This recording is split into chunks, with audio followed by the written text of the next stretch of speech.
दोस्तान मोहतरम, आज हम ईसाले सवाब की महफिल में यहाँ इकट्ठा हुए हैं। तो एक वाकया ईसाले सवाब के सबूत पर मैं पेश कर दूं।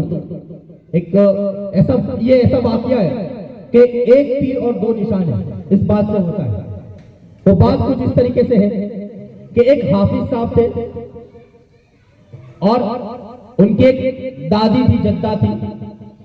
वो अक्सर उनसे सवालात करती, उनसे हमेशा इल्म पर, मसलों मसाइल पर बातें करती।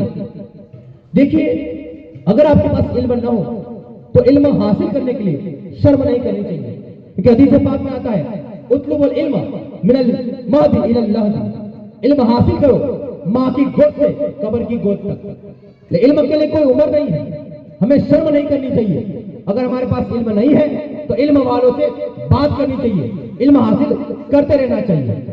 तो वह हाफिज साहब कहते हैं कि मेरी दादी अक्सर मुझसे सवालात करती और मुझे बड़ा अच्छा लगता, लेकिन एक मर्तबा कुछ अलग उन्होंने सवाल किया मुझसे, और वो सवाल इस तरह था। उन्होंने ये पूछा कि हाफिज साहब, मौलाना साहब, एक सवाल मैं पूछना चाहती हूँ। उन्होंने कहा कि पूछिए। वो सवाल इस तरह का है कि मैं अक्सर कुरान पाक पढ़ती रहती हूँ, तस्बीह तहलील पढ़ती रहती हूँ और मैं उसको बख्श दिया करती हूँ, ईसाले सवाब कर दिया करती हूँ। तो उन्होंने कहा कि अच्छी बात है, माशाअल्लाह, ये तो अच्छी बात है, इसमें फिक्र की क्या बात है? उन्होंने कहा कि फिक्र की बात यह है, मुझे इस बात पर तकलीफ है और परेशानी होती है कि कल उठ करके मैं मर गई, मेरा पर्दा हो गया, मेरा विसाल हो गया, तो मेरे बाद क्या कोई पढ़ने वाला होगा? हो सकता है मेरे बाद कोई पढ़ने वाला ना हो, मुझे इशारे सवाब करने वाला कोई ना हो, तो क्या मैं अपने फायदे के लिए, अपने लिए, अपनी कब्र के लिए, क्या दुनिया में, अपनी जिंदगी में कुछ पढ़ सकती हूँ? क्या उसका फायदा मुझे कब्र में पहुंचेगा? तो हाफिज साहब ने कहा कि क्या तुम ये समझती हो, उन्होंने मिसाल दी कि क्या तुम ये समझती हो कि तुम्हारे पास 100 रुपए है और वो 100 रुपए तुमने खर्च कर दिए, तो तुम्हारे पास क्या बचा? हमारे पास 100 रुपए है, हमने किसी को दे दिया तो हमारे पास कुछ नहीं बचेगा ना। तो वो बुजुर्ग ने ये सोचा कि मेरे पास 100 रुपए है, मैंने खर्च कर दिया तो मुझे क्या मिलेगा? मेरे पास तो कुछ भी नहीं बचा। यानी मैंने इतने कुरान पाक पढ़े, इतनी तस्बीह पढ़ी, इतनी तहरीरात पढ़ी, इतना सब कुछ पढ़ा, मैंने तो सबको बख्श दिया, मेरे अकाउंट में क्या, मेरे खाते में क्या, मेरे पास क्या बचा? उनके दिमाग में ये चल रहा था। तो उन्होंने बड़ी खूबसूरत मिसाल दी।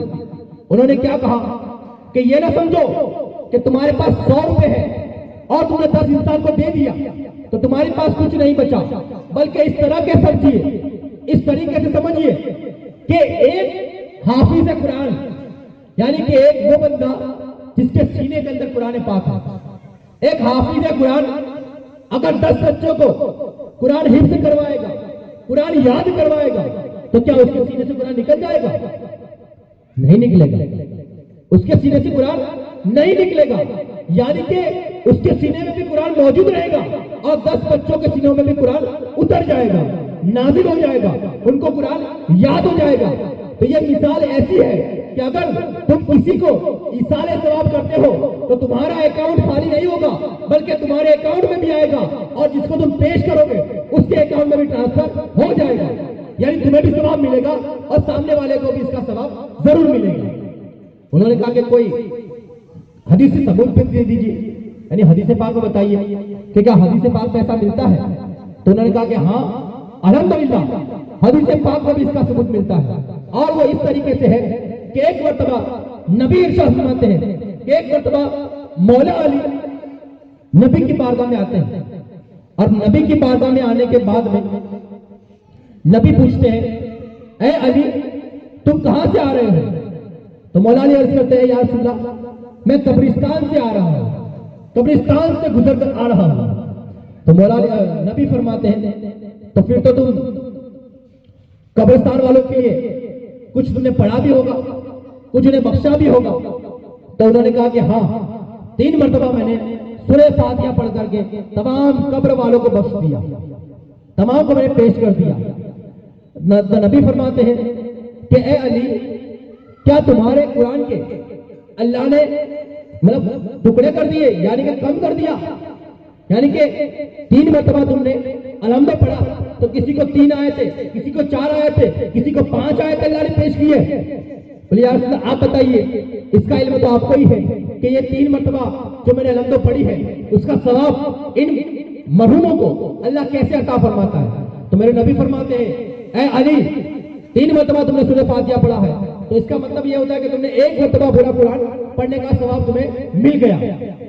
3 मरतबा सूरह इखलास, 1 मरतबा सूरह फातिहा, या 3 मरतबा सूरह फातिहा पढ़िए तो 1 मरतबा, 2 मरतबा या 3 मरतबा कुरान पाक पढ़ने का सवाब मिलता है। तो तुमने ये कुरान पाक पढ़ करके जो कब्रिस्तान में मरहूम लेटे हुए थे, चाहे वो 1000 ही क्यों न हो, उन 1000 को एक एक आयत नहीं बल्कि पूरे 3 या एक कुरान अल्लाह अता फरमाता है। यानी कि किसी के अकाउंट में, किसी के हिस्से में, किसी के नामा अमाल में अल्लाह कमी नहीं करता, बल्कि जितना एक को मिलता है उतना ही 1000 को भी अल्लाह अता फरमाता है। क्यों? क्योंकि रब के खजानों में कोई कमी नहीं है, उसकी बारगाह में कोई कमी नहीं है। और आगे मजीद वो बताते ये फरमाते हैं कि तुमने 1 मरतबा, 3 मरतबा सूरह फातिहा पढ़ा, अल्लाह ने उनको, उन 1000 को सबको कुरान पाक का सवाब अता फरमाया, और जितना उन सबको अता फरमाया उन सब के बराबर अल्लाह ने तुम्हें भी अता फरमा दिया। यानी कि 1000 अगर मरहूमीन कब्र में आराम कर रहे हैं तो 1000 के बराबर सबका मजमुआ टोटल आपको भी इसका सवाब मिलता है। तो कितनी बड़ी बरकत की बात है, कितनी बड़ी अजमत की बात है कि हमने 1 मरतबा पढ़ा है, लेकिन 1000 या 1,00,000 आदम अलैहिस्सलाम से लेकर के क़यामत तक आने वाले तमाम लोगों के लिए अगर आप पेश करेंगे तो जितने भी लोग इस दुनिया में आएंगे उन सब के बराबर अल्लाह आपको भी सवाब अता फरमाएगा। तो इसाले सवाब जब भी करे तो कमी नहीं करना चाहिए, बल्कि दिल खोल कर इसाले सवाब करना चाहिए। अब इसके बारे में हदीस पाक में एक और सबक मिलता है।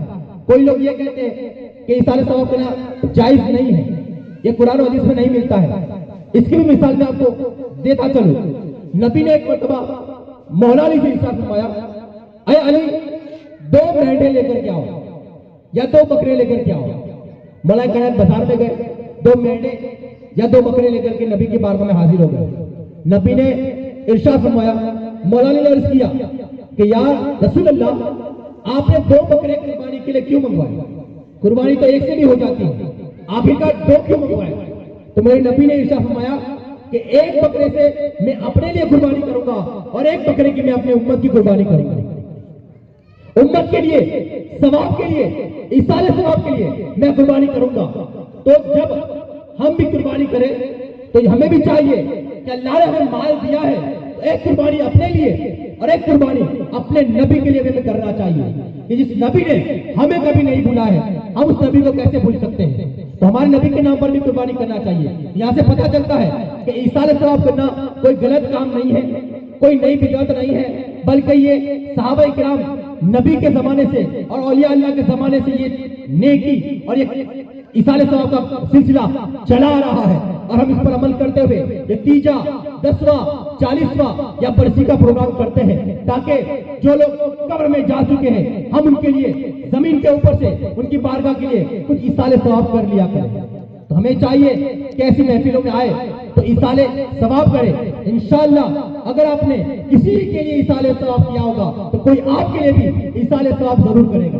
क्यों? क्योंकि आप जमीन के ऊपर है, अभी आपको इसकी फिक्र नहीं है, लेकिन जब आप जमीन के अंदर जाएंगे तब आपको पता चलेगा कि इसाले सवाब क्या चीज है। और जब कोई बंदा 1 मरतबा दुरूद पाक पढ़ करके भी आपकी बारगाह में पेश करता है तो उसका सवाब आपको कितना मिलता है, कितना आपको उसका अजर अज़ीम मिलता है, कितना आपको उसकी जज़ा मिलती है और उसका हिसाब मिलता है, आपको उसका सवाब मिलता है। जब आप कब्र में जाएंगे तब आपको पता चलेगा। तो इसके पहले जब आप जमीन के ऊपर है आप तैयारी कर लीजिए ताकि जमीन के अंदर जाए तो आपको राहत मिले, आपको सजा न मिले, और जो आप दुनिया में सिलसिला करके आए हैं उस सिलसिले का आपको सवाब पहुंचता रहे।